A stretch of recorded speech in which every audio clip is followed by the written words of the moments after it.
Sit Down for Stand Up. Today I've got with me a fresh new comedian, Jamie Spence from Glasgow. How's it going, Jamie? We good? Very well, mate. Very well. Just joining the lovely sun that we don't normally get in Glasgow. So yeah, it's good, mate. What about yourself? Yeah, I'm good. Yeah, I'm trying to observe out the back there. Yeah, it's not too sad, you know. Careful you don't get sunburn. Yeah, you ain't got no worry. So yeah, Jamie, you're from Glasgow. How long have you been doing comedy for? So I've been doing it. I've only got into it recently, so I've been doing it now 4 months. I've been an experience so far. Enjoying every minute. Okay, yeah. So, but say, how you finding it? 4 months, quite fresh. How did you get into it? So essentially, I was on Facebook and joined a group that's kind of doing like a little program. Joined the program and then done an event at the end of it. But there was different things we done through the program. Like just we're on stage practicing, doing more sets, and just getting told different ways to deliver jokes, etc. Which I thought was really, really invaluable, especially when we were on that journey of learning comedy, rather than just getting up and speaking absolute gumph, as you've probably seen a lot of comedians do at open mics. And I've seen even more over the past couple of weeks than I've ever seen in my life. So yeah, it's been really fun. So was it like an open, like a training course you did? So yeah, so on the training course, you're on there with about, I think we started with about 40 people on the first week, and then moving into the second week, about 50% of them realised it wasn't for them. Yeah. So then it died down pretty quickly. But no, it was really fun. We just done some really different stuff, like remembering different things. So try to remember different things around the room, because one of the things I didn't think I'd have had an issue with is actually trying to remember what I was trying to say on stage. Yes. And it turns out that bit's quite important. Yeah, yeah, you've got to sort of remember what you got to say on stage. Otherwise, yeah, you kind of bomb quite quickly. And how did your first time on stage go? Was it like after 8 weeks of training, 6 weeks? How long was the course? Yeah. So we done 8 weeks, and then we done a performance in front of 200 people. Now Right, okay.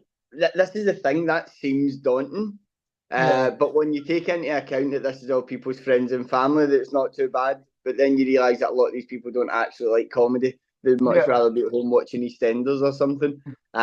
So yeah, I felt as if I was eating into their personal time at stages of it. But Okay. I had someone on a couple of weeks back from Falkirk who did it as well. Andy, yeah, he was actually, yeah, Andy was on our Ah, course as well. The one-legged pirate. Amputee Andy, yeah, pirate, yeah. Yeah. He's a good lad. He's a good Oh, lad. was you on the same one as him? Yeah, I was actually on the same set as him as well. He was on the second set. I believe he was on the afternoon at the same time as me. It's hard to remember. It was such a blur. It was kind of like the first time you have sex. Do you know what I mean? You just Yeah. want it over and done with. You're like, yeah, I Oh, think it went well. wait for that moment. Who knows? No. We'll see what happens. You were Fingers kind of crossed. looking about, waiting for the reassurance. Was that good? Was it not? So like when like 200 people for your first time, that's quite daunting, I can imagine. Yeah, well, 100%. I mean, it's not very often. There's a lot of comics out there that have been doing it for a lot longer than that and still never been in front of that many people, as No. you're probably aware. I mean, I've done some open mic nights, and sometimes you're talking to four people. Mm. I've had conversations in my front room with more people than what some of these open mic nights get. But I mean, it's still fun. I think it creates doing it in front of the bigger crowds. Just you feel as if, I don't know how many you've done in front of, but you just feel as if you just want to get through it, especially at the start. I just Mm. felt like tunnel vision, like a horse, just like right, just go, and end up speaking really quickly and just getting through everything so quick that there's no enjoyment there at that stage. Yes. Mainly because I've not been doing it long enough, and I just end up sounding like a robot. However, when it was the smaller groups, I felt as if I could enjoy it more and Yes. actually see people laughing, and that's the times when I've actually realised that I do like it more than what I did initially. But then you've also got the case of the bigger rooms are way more exciting and nerve wracking. They are. I've done in front of about two 300s. I've also done rooms about 8 9 people. The one I did last Thursday was probably about 100 about 100 150 people. And I think that was my sort of comfort zone at the moment, because when there was so many people, I ended up just not looking at anybody. Yeah, you're just staring at that light. Yeah, sort of, like your tunnel vision. And so what sort of like your set about, and like, how did you go about writing your jokes, and why did you choose them topics to joke about? Yeah, so I've got a few different topics within my set. I've built my set up as you probably have done yourself, and I'm sure everybody knows. But you kind of start with your 5 minute set, which you want to try and nail down, because a lot of the open mic nights want you to do the 5 minutes, and then you want to slowly build yourself up to a 10 minute set. But what I kind of did was I've built a 5 minute set that's I've already pretty much got locked down, and I built another 5 minute set, and then I've just built a transition joke between them. So that I get two sets. So if I go back to the same place, I can use a different set. So I'm not doing the same stuff, because some of these open mic nights have the same sort of people that go in. Yes. So I wanted to try it that way. And now I would say I've got a good 5, and then I've got like 1 5 that I really like, and I'm kind of building that transition between them. But most of my jokes they're kind of just more around like kind of left turns and funniness and stupid stuff. So some of my jokes are about like my mum, some of them about being at school when I was being dyslexic while I was at school, sorry, not the other way about. And just some of the experiences like my mum taking me to school for my first day and introducing me to my teachers, and just some of the things that's happened. And I like to try and put a lot of shock factor into things. So like when I open, I like it to be like I think one of my jokes was what was it? See, this is why I don't like doing it in the spot. End up getting mind blank. But yeah, just like kind of shock factor with most things. I think one of the funniest ones was, or not funniest, but one of the shock factor was I went and related my wife being pregnant to when she orders a takeaway. So just like stuff like that, just stupid stuff. Which I like talking about, and whether it's funny or not is like, I think when you're starting out, it's about being funny to yourself ultimately, and then try to see if it works for other people. Because if you try and write a joke for 200 people to be impressed, there's a good chance you're only going to impress half of them anyway. So just don't be too worried about that. Yeah, not even that sometimes, to be honest. Yeah, exactly. So would you say happy with one laugh? Do you know what I mean? Yeah, just that one chuckler. Yeah, like, you're mine for the evening. Yeah, I'm like that. Thank you very much, cuz. So would you say you write your jokes for yourself, or for the people? It's hard to write it for people when you don't know who the people are. I don't know if you're the same. I think ultimately you've got to write stuff that you find funny, and then if you find it funny, then see if it works in a crowd. But it's a lot of trial and error. A lot of this stuff, and I get told this when I first started out, is a lot of your best jokes, actually, or best punchlines and things that you say actually come when you're on the stage, as opposed to when you're actually writing them. I noticed that when I was writing the jokes, initially when I was writing jokes and writing like sets, I was writing it word for word. And what I realised is that it makes it seem very disgenuine when you're up on stage. And you can never remember word for word. Like I couldn't recite a book word for word, or any literature from anyone. I couldn't do it word for word. However, when you write your notes and you do it in small sentences, I figured that when I'm up on stage, I can create the rest of that joke on the stage, because it doesn't need to have all the filler words in there. So I took all the filler words out and just put the main points of the jokes. And then what I found is I've actually got so many better punchlines off the back of it, and create better laughter, because then it means you can go with the audience as long as you've got the structure. Because I mean, there's some audiences that love swearing, then other audience where it's just not advised to do swearing, because if you're swearing, it kind of puts people off. So it's a mixed bag. And me, I love swearing. But there's some. I use those bridge overs. I swear my set as like bridge overs and some. Not intentionally. It might just still be, like a bit of nerves that brings out the swearing. But I don't know. Fine. I think being Scottish in particular, it just oozes into the dialects. Like, oh yeah, I mean that's the first word we learned. We learned apple, then fuck. Do you know? I absolutely love. So so you said we started off with doing the course. Why did we decide to do a course? What was it in your life that you said, you know what, I'm going to give that a go? I think with comedy, like there'll be a lot of people that's doing this or be in the same boat as me. They've always kind of wanted to do comedy, or they've always liked the idea of doing comedy.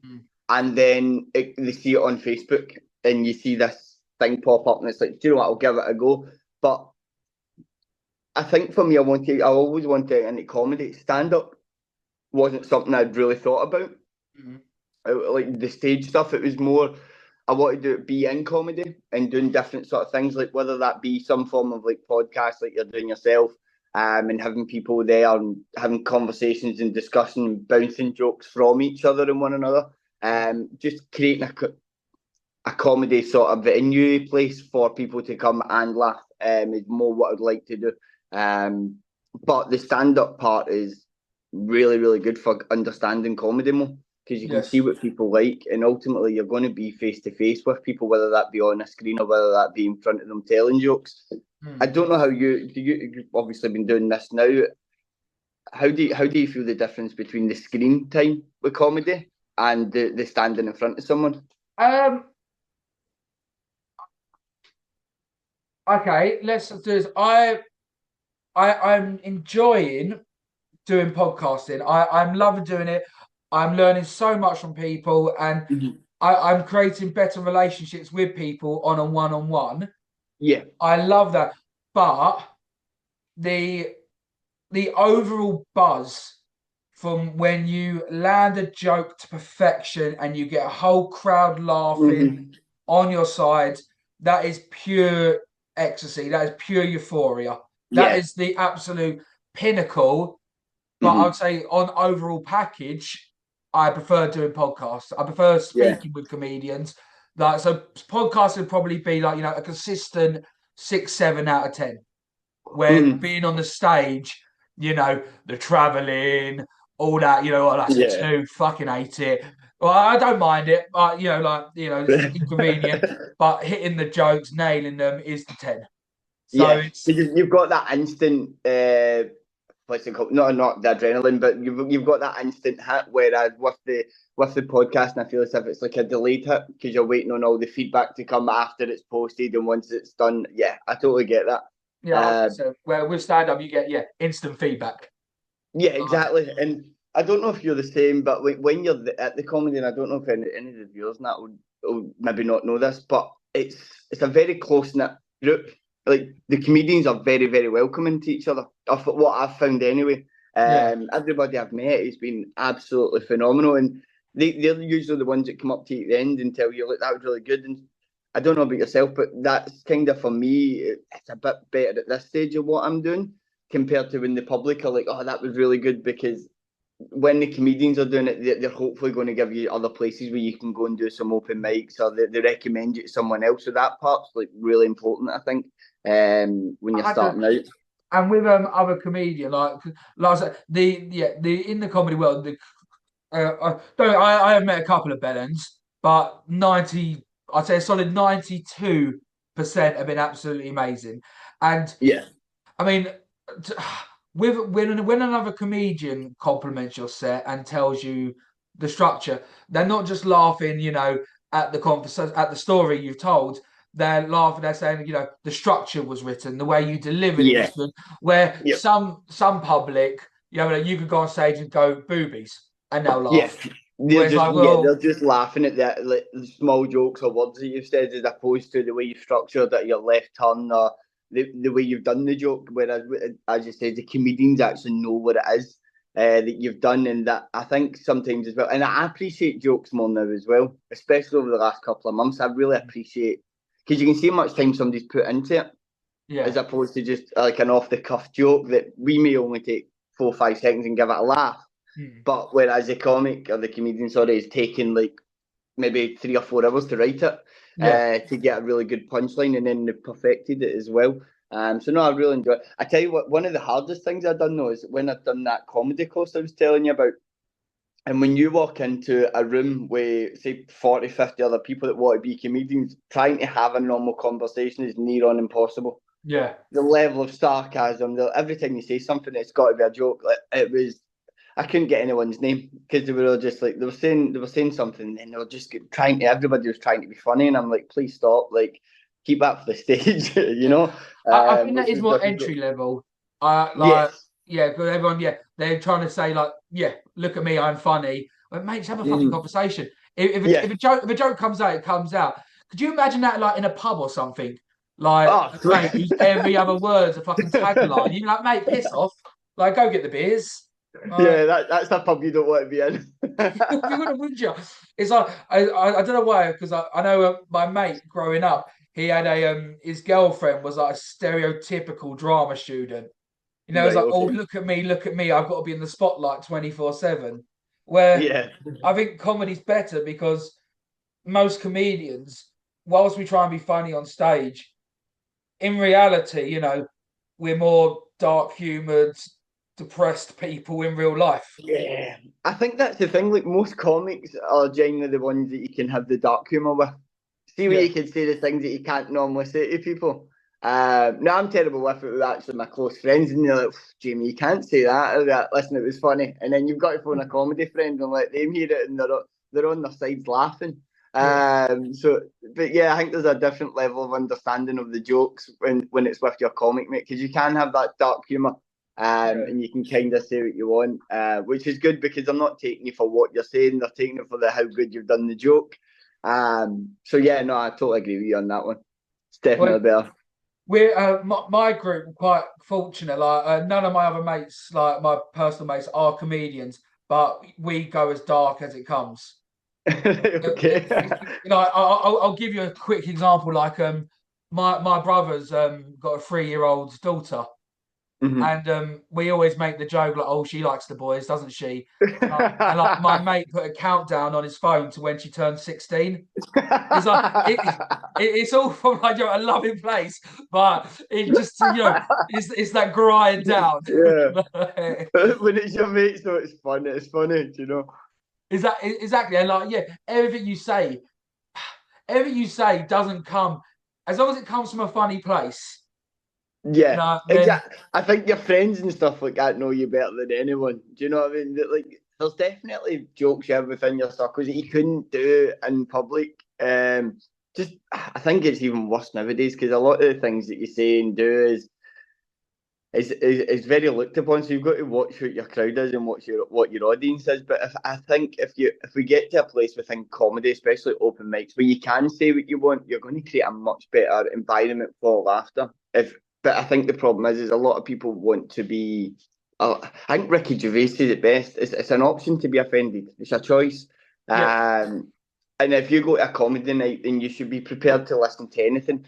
I was watching, what's his name? I was watching a gentleman last night. It's a really big fella. He's American. He's dead now. He died of cardiac arrest. I'm trying to remember. Is Trace it O'Neill, something? is he black? No, no. White good, big, massive guy. But Gabriel Iglesias? is it Daniel No, he's Danzo? Mexican. Yeah. Either way, it was basically what he was doing is he went on stage and he was talking about everybody. Basically, he was talking about every sex, every Yeah, whether you're gay, straight, heterosexual, everything. Basically, just going through everything, and he was just taking the mick out of them all.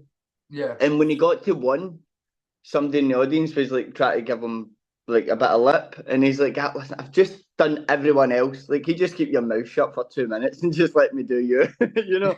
And it's just like I think if you just let people be them and just do their jokes, and you stop being offended, you can really, really start to appreciate how everybody thinks and does their jokes and things like that, and appreciate I, the effort the person's put into writing the joke. I think, and the I mean, the politest way I could say to people who get offended is, go fuck yourselves. Like, Yeah, that's a would nice you, way to put it. if the most harshest thing going on in your life right now is being offended over a joke, you are living on Yeah. easy street. Yeah, It's like, exactly. I've got bills. I've got bills over there. You know? it's what I mean. So yeah, like honestly, I wouldn't worry about them. Obviously, there's times when you have to read the room. Oh yeah, definitely. Like, don't go to Great Ormond Street and start making disability jokes. Do you know what I mean? Like, there's definitely occasions where you alter it. Do you know what? I would even after just saying that, I would also challenge that because one of my first gigs was Of course, I, you're a comedian. I would because one of my first gigs I did was a care home, and Right. I opened it with Right. So has anyone here got dementia, or have you forgot? And they loved it. They loved like the darker. I was like, there's always an adventure when you got dementia. And Yeah. I made a joke about, has anyone here got Alzheimer's? And then once again, I was like, oh, remember last week I lent you a tenner? Can I have it back? Yeah, give it And that back. they were cracking up. Like, so, and See, this is the thing. See, if you get people with any sort of disability or illness or anything like that, if you get that actual person that's suffering from that, and you make a joke to them about what they have, they find it really funny. Or if they make the joke, they find it really funny. But I think when you get more and more, again, I don't know if it's yourself, but you get people that are with them people that don't yeah, suffer from that illness that are the ones getting offended. yeah. Well, Because I do a black bit about because I was raised by my mum, but my best mate Olu, I was also raised by his mum. Mhm. Like and like drumming, so I've been in like black families my whole life, and I do a black bit, and like my other bit was like why I think Jesus was black. Like Okay. he didn't know his dad. We waited for him to come back. It's low hanging fruit. But when I did it, like all the black people in the audience were laughing, but the ones who weren't laughing were the white guys who came with the black person. Yeah, this is And what they're I mean. looking at him for like consent to laugh. It's like Yeah. either laugh or don't laugh. Don't Mhm. seek validation. Yeah. One of my funniest comedians was probably Chris Rock when he Oh, does he's the dope. jokes Yeah. about all the white people, and I find it hysterical. Like I don't know why, I just find it so funny. And I think it was him that done that joke at like he was saying black people dominating every sport, and as soon as they invent a heated ice rink, and mate, I could not stop laughing. I was like, that is so well written. I was like, that's brilliant because he was going on about the dominating boxing, dominating running, everything, and then when he went to the heated ice rink, I couldn't stop laughing. But it's the same when I hear a joke the other way. I still find it funny if it's funny. If it's just a straight up insult, then I'm like, that's just not funny. Like you could have at least made a joke out of it. Yeah. But no, I choose to always try and laugh first if it's possible to laugh because it's funny.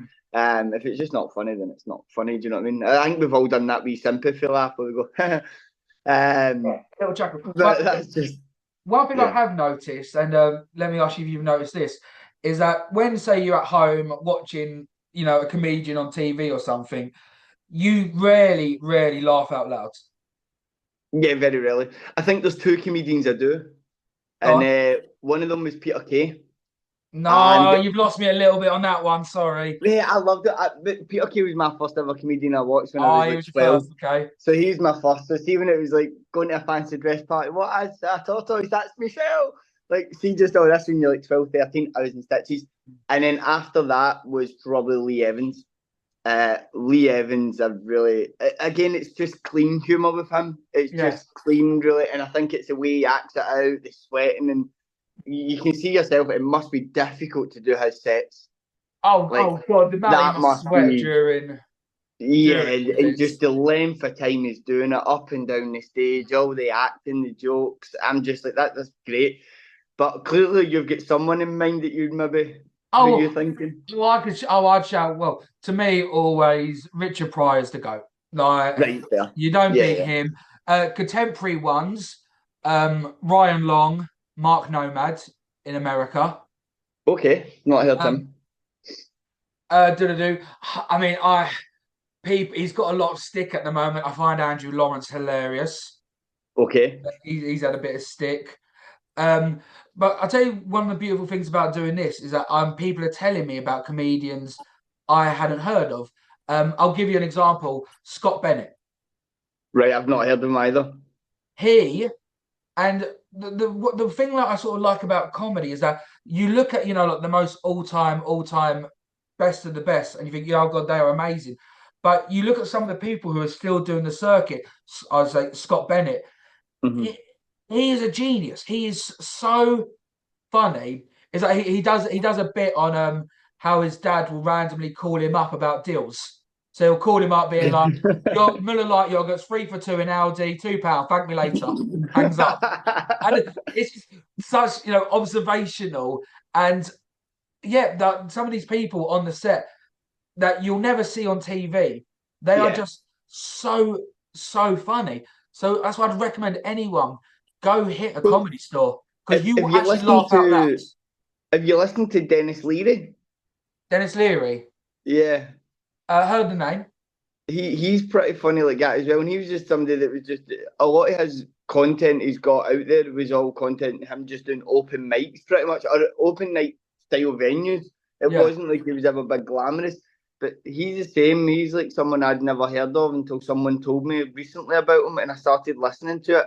And he's absolutely bonkers, but it's another style that's worth listening to that I wouldn't have listened to before. But no, I think I don't know if it was yourself before you got into comedy. I know you said a lot of people recently started telling you about these people, but before that, it was pretty much just mainstream stuff that I'd heard. Like, obviously, everybody's listening to Kevin Bridges and stuff like that now. Yeah. But the only issue is like, when I watch Kevin Bridges, it's like chatting to my mate, which is like, it's just like listening to all the stories off one of my close mates. It's like, right, okay, I'll need to listen to someone else. But no, like he was really good growing up watching him. I say growing up, he's like similar ages to me, do you know what I mean? And he's like he's my idol. So it's a bit strange, but yeah, really enjoyed him. I don't know if some of the people I listen to and they're just not my type of humour. I don't know if you're the same with that. Such as. If you so like Alan Carr, I think you not Alan Carr, sorry, Jimmy Carr. Right. Yeah. He's just I appreciate what he does and I watch him and people religiously swear by him and he does not need my validation by any stretch. That guy has made it. He does not need my approval. But when I'm watching him, I get bored very quickly. Yes. To the stage that I actually really like watching Alan Carr. Because he's quick, it's fast, and it's dead funny and stupid, and I really like that. But I don't know if you're the same with some comics where you can't take to it. So with Jimmy Carr, I'll address it. I do find I found him funnier about 10 years ago when Yeah. he was relatively quite new to me. I think I think he's a genius. I Oh yeah. believe it's same with say like Ricky Gervais's comedy. He is a hero of mine. They've figured out a formula to their comedy and then Mm-hmm. they stick by it. Yeah. So like with Jimmy Carr and 100%. it's like heckling, reading the room, he's figured out a formula of whatever comes his way, he knows how he's going to react to it. Yes. And Yep. once you sort of, it's like when you watch a TV series and you know, okay, so something's going to happen at the beginning, it's all going to go shit in the middle, and miraculously they're going to figure it out at the end. And the glass breaks, and you're like, oh, Yep. I now know how every episode's going to go. Same with Jimmy Okay. Carter. I think he's brilliant, but I feel like there now is a formula and it works for him. Yeah, Like he's 100%. killing it, absolutely works. Let's say doesn't need our validation, but I like people who, especially like the newer comics, I don't know where their set's going to go, and they're still That's the taking thing. you on Yeah, a journey. I think that's the thing, the unexpectedness when it is like a new journey when you listen to a new comedian, where you get into it and then you see where you're going to go, the type of comedian. And the thing is Jimmy Carr can't really change now, because he's found his place in the industry, Yeah, and there's people that come to see him for what he does do. And it's not going to be for everyone. That's the thing. I think when you're especially doing comedy, it's about understanding that you're not going to make everyone laugh or be happy yeah. because some people just won't like that style of jokes. Some people just won't like you. Oh And yeah, it's yeah. not for anything you've done. It's just they don't like that style. I mean, some of the people I've watched do the stand up that get some of the best laughs were that one I done recently. One of the people that get the best laughs was someone that I found absolutely hilarious and could not stop laughing, but other people it just wasn't their type of comedy. Yeah. But for me, I was just like some of the stuff they were coming out with. It was quick and see because it was continuously going and going and going, and they weren't stopping for the laugh. So they got to the stage where everybody in the crowd just started laughing, and then they had to stop because they were all applauding. Oh, I was like, that's really good because he did not factor in any sort of laugh, so it just kept going and going and going, and it was really really good. And I thought it was a really good way to do it. but that's the Um, experience, isn't it? Learning when to stop for the laugh, and holding the bit you was in, waiting for the laugh to stop. And yeah, as a newish comedian, it does sort of take you back when people laugh when they're not meant to laugh. yeah. Like You they laugh at the do. pretense, and it's like, well, yeah, like, and then that still throws me a little bit. So I don't know if you do this when you're listening to comedians now.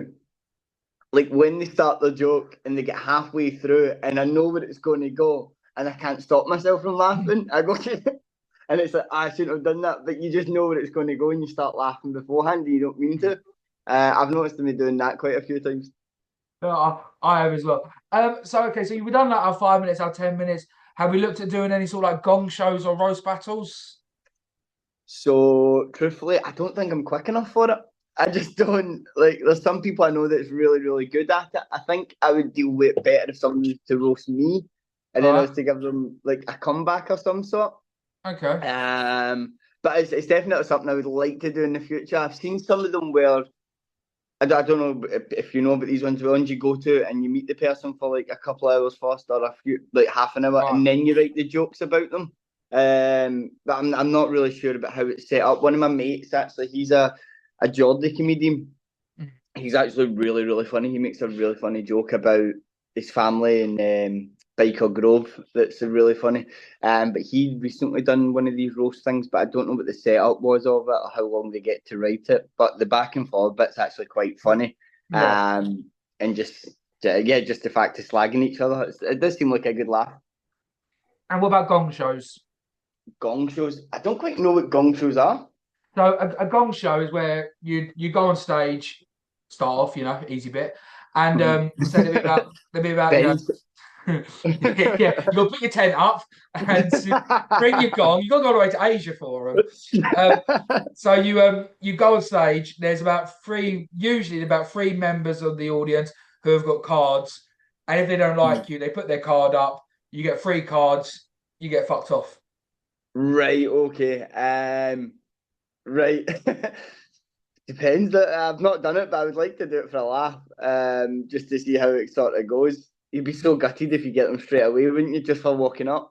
You did go. I've done my first ever show was a gong show. I mean, I spoke about it so many times on here, so I won't. But the person who was after me, he lasted 7 seconds on stage. Oof.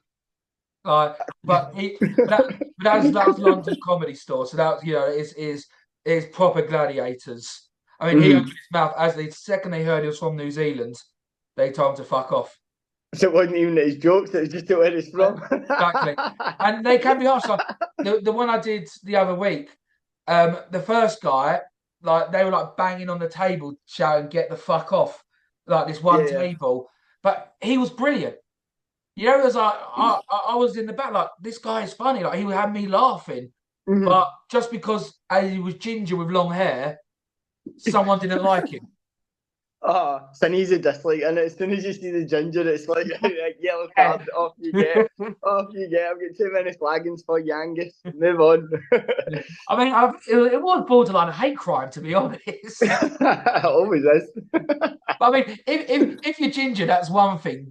Why grow your hair long as well? Now, you're doubling down a little bit, aren't you? You sort of.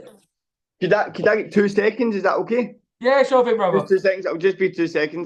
That's all right. I'll drink my coffee. Oh, you have got a bit of sun out in the background. 100% plant pot. Let me. Right. And we're back. Sorry about that. So, brother, it's all right. So the question, this is always my favourite question, and if you watch the pod, you'll know I always answer it. It's a 2-parter. I don't really give a shit about the first bit, but I always have to ask to be polite. Okay. What was your favourite moment on stage, and what time did you bomb the hardest? Right, favourite time on stage. Well, I've only been on stage, say 4 or 5 times. Yeah. Favourite time was probably, I would say the most recent time, probably favourite time, because you'll be the same. I've learned that it doesn't actually matter if I forget my lines too much, because I can pull it back. You can always work on it. You can just say something stupid because your nerves get less and less. Yeah. So you can find something to say. So if you forget your lines and you feel more comfortable just filling in, going, shit, what was that? Right, okay, because it is open mic. It's not as if I'm sitting on a stage, you know what I mean? Like at a big event where it's all eyes on me, it is just a 5-minute set or 10-minute set. Time I've bombed the most, probably actually the second time. Believe it or not, the second time I'd bombed the most, because I got to the stage. The first time I felt as if you practice so much for your first time. You practice so much, and when you get up there, you're just trying to remember everything. And I said before, you're a robot. You're just like A, B, C, D, going right through the motions. Yeah. The second time, it's not that I was overconfident. It's that I felt I knew it, and I was trying to add more detail into each thing, and then I overcomplicated it. And it got to the stage where people were just staring at me, actually not saying anything. And that was the point, because I could see that as well. That was the point I felt the worst. I'm like, shit. And then I was trying to pull it back to exactly where I lost it, rather than just moving on to the next joke. So that was probably my worst time. My worst time, definitely second. One thing I could always advise, and I'm going to incorporate this onto my set, is have a joke ready to go in case you fuck up. Yeah, so like 100%. Like I know that, like I know this isn't the correct one. Like, oh, that Ritalin from Wish was fucking pointless. Or do you know what I mean? Like, it gives you a cop out for forgetting something, and gives you a bit of breathing room. That's really good. Yeah, because the thing is, it gives you a few seconds to say the joke, and then it gives you another 10 seconds of the laughter to then pull it back. So 15 seconds on a 5-minute set, it's actually pretty good. 100%. I think the worst thing is, as long as there's no dead space, no dead time, even if you fuck up, it's fine. Yep. So I don't know if you're the same, but so the most recent open mic night, I said a couple of nights ago, basically everybody had their notes up because people were trying new material for the Fringe. So you know the Fringe. So they were trying new material for the Fringe. So they had notes with them, they had their phone, and I'd forgot one of my lines. So I got my phone out, and I'm like scrolling back through it. And what I tried to do was, when I'd forgotten something, as I'm scrolling back through, I would say like the worst punchline part as I'm going through, just so that there's no dead space. So I'm like, like one of the jokes about my mum being dead. So I'm just like, right, dead mum. And then one of the other jokes is, no wonder my dad left her. So as I'm scrolling through, I'm going, right, okay, dead mum, no wonder my dad left her. And people just found it really funny, because that's the only bits I was picking out of it. And then going on to my next joke. So that gives you an idea of the sort of jokes I do. no, go. I've got to say, I love a dead mum joke, you know. So mate, they're always pretty good. Like, they're always pretty good. Not always the mothers, but the jokes are. Like... so if you could give advice to anyone sort of watching this, thinking, oh, I want to get into comedy, but, I'm not sure, I'm nervous, what if no one laughs? What sort of advice would you give them? Don't get into it for the money. Or even the expenses. Don't get into it for that. Have a budget. Yeah, I think if you want to get into it, you've got to believe yourself that you are funny. Like, don't be totally blind to it. Don't just listen because your aunt told you were funny at a birthday party. Like, don't, like, actually ask people for honest feedback. Yeah, I don't know if you're the same, but I watch some people, and it's like you try and give them advice, but they refuse to take it. Like, anytime I get told anything off someone that's more experienced than me, I take it on board. I don't sit and go, oh, but this is what I hear a lot. Especially when we were doing that course and stuff like that, you hear other people at other places that are doing sets, and you try and give them like, oh, that bit didn't. Oh no, that's my bit. It's like, okay, I'm just not going to tell you then. Actually, be open for criticism when you're doing it. Be open for the criticism and take it on board. It doesn't mean change it. It just means be aware of it. Yeah. Which is one of the key things that I think. But yeah, if you're going to get into comedy, get into it because you really want to do it. Don't get into it just because you want to be the next person at the big stage. Try to be super famous. Yeah, it's far from that. Do you know what I mean? No, yeah. You say that on advice. I remember because I love writing comedy. I think my natural talent is the writing side of it. I'm not gonna lie, I think I am good on stage, but I think the writing side is good. And I remember this guy did a bit, and it was about hosting a charity football game. Okay. And he invites like loads of different charities to come along. And I at the end of it, I went up to him and I told him like this tag. And he looked at me like, why are you talking to me? Why are you... He was the 8% of Bellends I saw. And like my tag was, oh, I invited people with testicular cancer, but they didn't have the balls. Inviting a blind via letter. Exactly.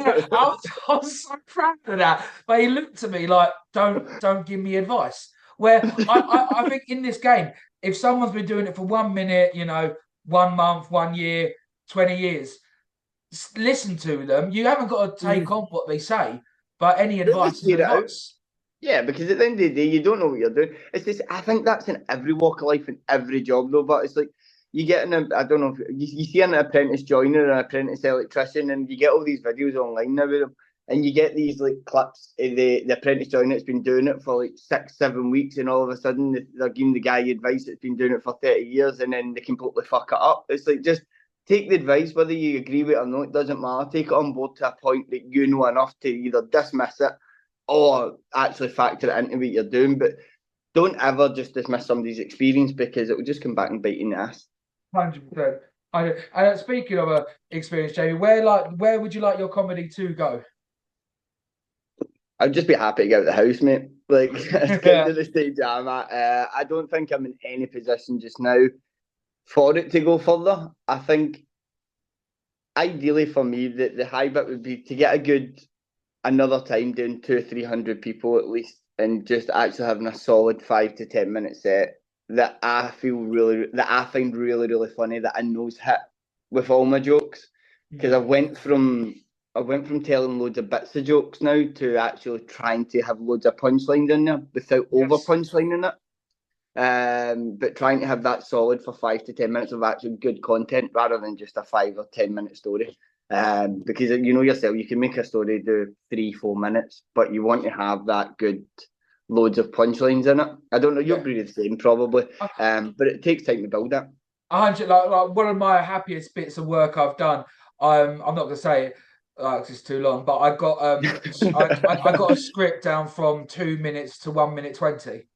And I bet you it's way better though. It's so much cleaner, so not cleaner, it's Yeah. filthy as fuck, but it's so much. You know what I mean, like hit, hit, hit. So I was quite, It's so I find it way better. Like, I done the exact same after that first night I did. I realised there was a lot of clutter within it that mm, actually takes it away from the good parts, yeah, and you don't appreciate the good parts as much because there's loads of shit jokes within it. But then when you condense it all and you have that 1 or 2 or 3 good punchlines in it, it makes it so much better. It's just, it must be the same when people are writing books, because writing a book must get fucking boring. Do you know what I yeah. mean? But then when you take all the junk bit out of it and you start to add good content, it gets a lot better. I know that I've ever read a book. Do you know what I mean? I'm dyslexic. Like, I read The Cat in the Hat. So how many times would you say you'd give a joke on stage before you say, you know what, yeah, this banged, it's permanent, or no, I'm gonna fuck it off?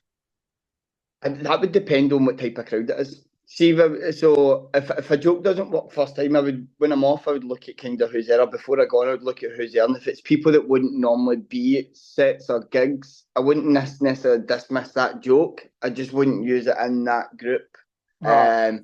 I think I'm not in comedy long enough to realise what works in front of who yet, but I would always keep it in the background just in case I might be able to work on it and change it to be better. But if it didn't work the first time, I know more than likely it's either because of the way I've delivered it or it's just not funny. So if I Yeah. felt as if I've delivered it right and it's not funny, then I just wouldn't use it again. Or I would run it past another comedian and be like, what do you genuinely think? Like, I've got a really good mate that I've done that course with, that I run stuff past. And you'll probably be the same with your comedy. I have one person I trust the opinion that are going to tell me if it is shit or not. Yeah. Not just like, oh, that was good, mate. So I'd run it past him and he would go, nah, it doesn't work. And I'd be like, right, fair, I'll just drop it and I'll keep it for another time if I ever find something else to work it off. So Okay. I don't know if that's the same for yourself. Um.